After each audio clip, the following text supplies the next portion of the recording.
أعوذ بالله من الشيطان الرجيم بسم الله الرحمن الرحيم. Assalamualaikum warahmatullahi wabarakatuh. Bismillahirrahmanirrahim. Alhamdulillahi rabbil alamin. Wassalatu wassalamu ala sayyidil mursalin Muhammadin wa ala alihi wa sahbihi ajma'in.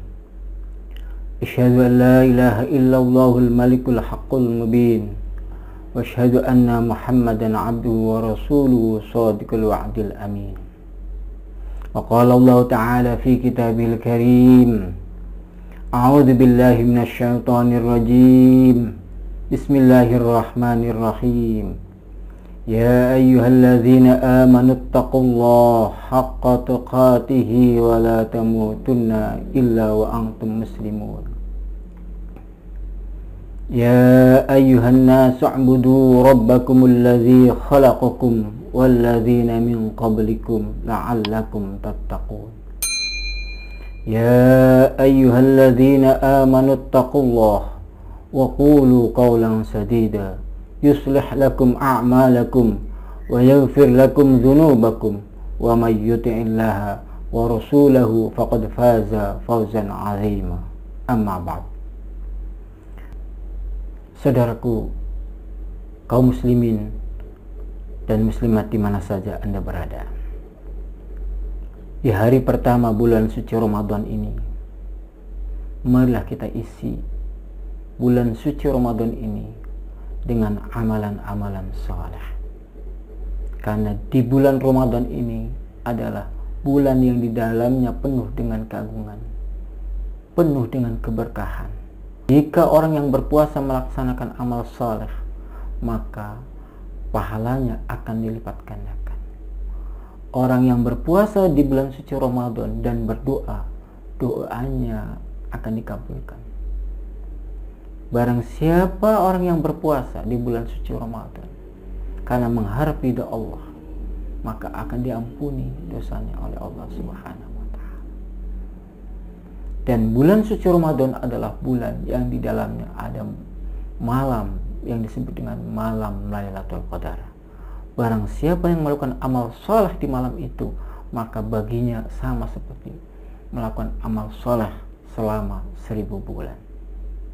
Saudaraku, kaum muslimin dan muslimat di mana saja Anda berada, oleh karena itu sudah sepatutnya dan selayaknya kita isi bulan suci Ramadan ini dengan amalan-amalan saleh.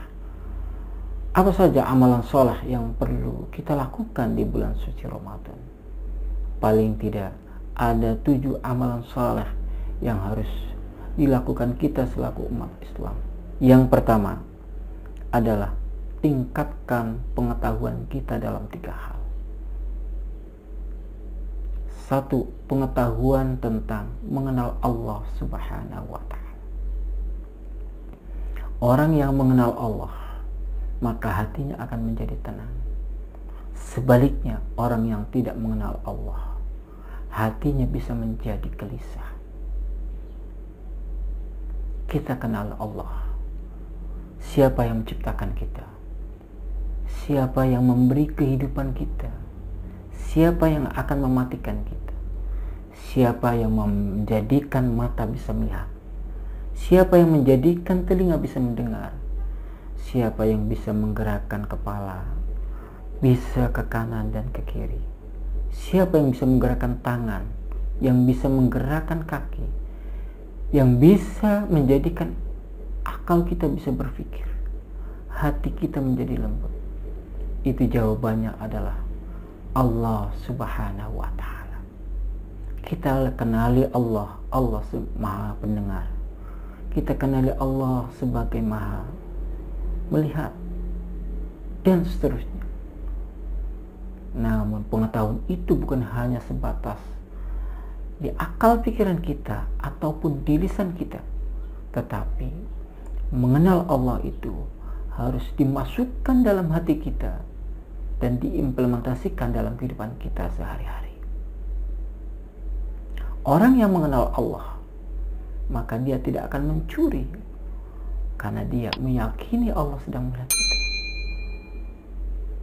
Jika kita mengenal Allah bahwa Allah Maha mendengar, maka kita tidak akan mengatakan perkataan yang dimurkai oleh Allah.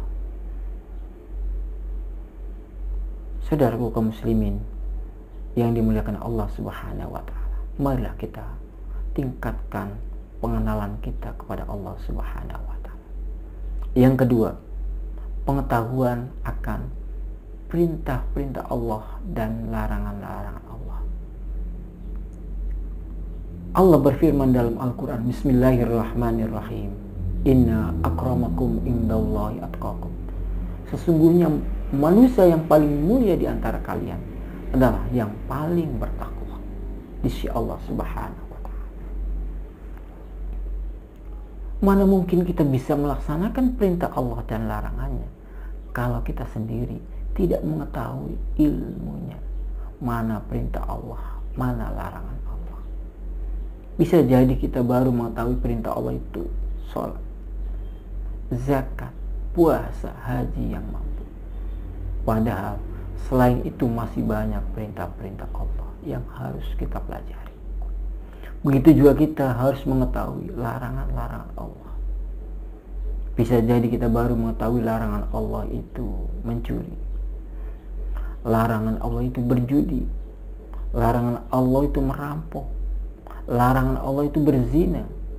Tapi selainnya bisa jadi kita belum tahu. Oleh karena itu kita selaku umat Islam di bulan puasa kita tingkatkan pengetahuan kita akan perintah dan larangan Allah. Yang ketiga, pengetahuan yang harus kita tingkatkan adalah pengetahuan bagaimana kita mengetahui cara beribadah yang benar. Setelah kita mengetahui Allah yang memerintahkan kita, kita sudah mengetahui mana larangan Allah. Yang berikutnya kita harus mengetahui cara melaksanakannya. Bagaimana cara sholat yang benar, bagaimana cara puasa yang benar, bagaimana cara zakat yang benar. Itu semua harus dipelajari. Jadi sekali lagi, di bulan suci Ramadan, marilah kita tingkatkan pengetahuan kita dalam 3 hal itu. Yang kedua, yang perlu kita lakukan adalah tazkiyatun nafas. Apa itu tazkiyatun nafs? Adalah penyucian diri, penyucian jiwa kita dari dosa-dosa kita kepada Allah, baik kesalahan itu yang mahdoh langsung dengan Allah maupun kesalahan dengan Allah melalui manusia. Sebagai contoh, orang yang tidak sholat itu berarti dia berdosa langsung kepada Allah. Tapi tatkala ada anak yang durhaka kepada orang tuanya, itu dosa kepada Allah, berdosa juga melalui manusia. Dengan kata lain, di bulan suci Ramadan ini, marilah kita perbanyak istighfar. Mari kita banyak minta ampunan kepada Allah Subhanahu wa taala. Allah berfirman dalam Al-Quran, Bismillahirrahmanirrahim, wasari'u ila maghfiratin min rabbikum wa jannatin arduhas samawati wal ard u'iddat lil muttaqin. Wasari'u, bersegeralah kalian menuju ampunan Allah, ila maghfiratin min rabbikum, menuju ampunan dari Tuhan. Kita diperintahkan Allah untuk segera memohon ampun. Mengapa kita segera minta ampun pada Allah? Karena filosofi kematian itu tidak ada yang tahu. Ada paginya sehat, sorenya meninggal dunia. Ada malamnya sehat, paginya sudah meninggal dunia. Oleh karena itu, kita untuk bersegera mohon ampun pada Allah Subhanahu wa taala. Yang kedua, membersihkan dosa kita kepada Allah dengan manusia. Kesalahan kepada orang tua, mari kita mohon maaf kepada orang tua. Jika kita punya salah kepada saudara, segera kita mohon maaf kepada saudara kita. Jika kita punya salah kepada teman-teman kita, segeralah kita memohon maaf. Oleh karena itu sudah selayaknya dan sepatutnya di bulan suci Ramadan itu kita mohon maaf kepada seluruh manusia yang kita kenal, yang kita ketahui. Saudara-saudara kaum muslimin yang dimuliakan Allah Subhanahu wa taala. Amalan ketiga yang harus kita lakukan di bulan suci Ramadan, yang harus segera dilakukan adalah lakukan amalan surga. Dalam Al-Quran Allah berfirman, wasari'u ila maghfiratin mir rabbikum wa jannah. Bersegeralah kalian mohon ampunan kepada Allah dan amalan-amalan surga. Jadi kita diperintahkan oleh Allah untuk melakukan amalan-amalan surga. Apakah amalan-amalan surga itu? Amalan-amalan surga itu adalah melaksanakan perintah-perintah Allah dan meninggalkan larangan-larangannya. Misalnya, sholat 5 waktu jangan sampai kita tinggalkan. Kalau bisa dengan berjamaah. Puasa Ramadan yang sedang kita lakukan, jangan sampai kita tidak selesai selama 1 bulan. Pastikan setiap hari berpuasa. Zakat fitrah, pastikan kita tunaikan. Zakat mal, jika telah mencapai haul dan nisabnya, kita keluarkan. Perintah-perintah Allah kita lakukan. Larangan-larangan Allah kita tinggalkan. Kita tidak mabuk, kita tidak mencuri, kita tidak berzina, kita tidak menggunjing orang, kita tidak menjadi saksi palsu, kita tidak berbohong, dan semua kejelekan-kejelekan kita tinggalkan. Saudaraku kaum muslimin yang dimuliakan Allah Subhanahu wa taala. Amalan yang keempat adalah lakukan perbuatan baik dengan sesama manusia. Di poin 2 tadi, kita selaku sesama manusia harus mohon maaf. Tetapi yang poin keempat adalah kita belajar berhubungan baik dengan sesama manusia. Allah berfirman dalam Al-Quran, Bismillahirrahmanirrahim. Dzuribat alaihimuz zillatu aynama sukifu illa bihablim minallah wa hablim minan nas. Akan ditimpa kehinaan di mana saja mereka berada. Illa bihablim minallah wa hablim minan nas, kecuali yang punya hubungan baik dengan Allah dan punya hubungan baik dengan sesama manusia. Secara vertikal kita baik dengan Allah, tidak memiliki dosa, kita juga berbuat baik dengan sesama manusia, tidak memiliki dosa. Tetapi sebaliknya, jika kita tidak punya hubungan baik, maka kita akan ditimpa kehinaan di mana saja kita berada, baik di kota maupun di desa, baik di rumah mewah maupun di rumah yang tidak mewah. Saudara-saudara kaum muslimin yang dimuliakan Allah Subhanahu wa taala. Yang kelima, mari kita lakukan amalan-amalan sunnah. Setelah kita perintah Allah kita laksanakan, larangan Allah kita tinggalkan, dengan sesama manusia baik. Langkah berikutnya adalah mari kita lakukan amalan-amalan sunnah di bulan suci Ramadan. Amalan berupa sholat tarawih, sholat rawatibnya, sholat duhanya, sholat witirnya, baca Quran, kita tingkatkan. Amalan-amalan sunnah, jangan sampai kita tidak melakukannya. Sungguh sangat merugi jika bulan Ramadan pergi kita tidak membawa segudang pahala. Sungguh sangat merugi jika Ramadan pergi kita tidak memperoleh ampunan Allah. Sungguh sangat merugi jika Ramadan pergi kita tidak memperoleh keberkahannya. Oleh karena itu, mari kita lakukan amalan sunnah di bulan suci Ramadan. Saudaraku kaum muslimin yang dimuliakan Allah Subhanahu wa taala. amalan yang keenam yang harus kita lakukan adalah perbanyak permohonan kita kepada Allah Subhanahu wa Ta'ala. Hidup ini tidak mulus, tetapi banyak kerikil-kerikil tajam.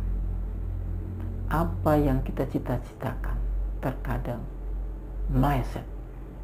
Apa yang kita harapkan tidak seperti apa yang kita harapkan. Oleh karena itu perbanyak permohonan kita kepada Allah Subhanahu wa Ta'ala. Sehubungan doa-doa orang yang berpuasa di bulan suci Ramadan ini dikabulkan. Oleh karena itu, mari kita perbanyak permohonan kita kepada Allah Subhanahu wa Ta'ala. Tidak cukup satu, kita perbanyak. Kalau bisa 10, kenapa? Misalnya ada anak yang berdoa hanya cita-citanya supaya bisa kerja, ditingkatkan doanya supaya bisa bekerja dengan gaji yang maksimal, yang dipenuhi dengan keberkahan, dipenuhi dengan kesehatan yang prima, diberi keluarga yang sakinah mawaddah warahmah, sayang pada orang tuanya, meninggalnya dalam husnul khatimah. Perbanyak. Allah berfirman, ya ayyuhalladzina amanu ista'inu bis-sabri was-shalah. Wahai orang-orang yang beriman, minta tolonglah kalian kepada Allah dengan 2 hal. Satu, dengan kesabaran. Yang kedua, dengan sholat. Apa artinya ini?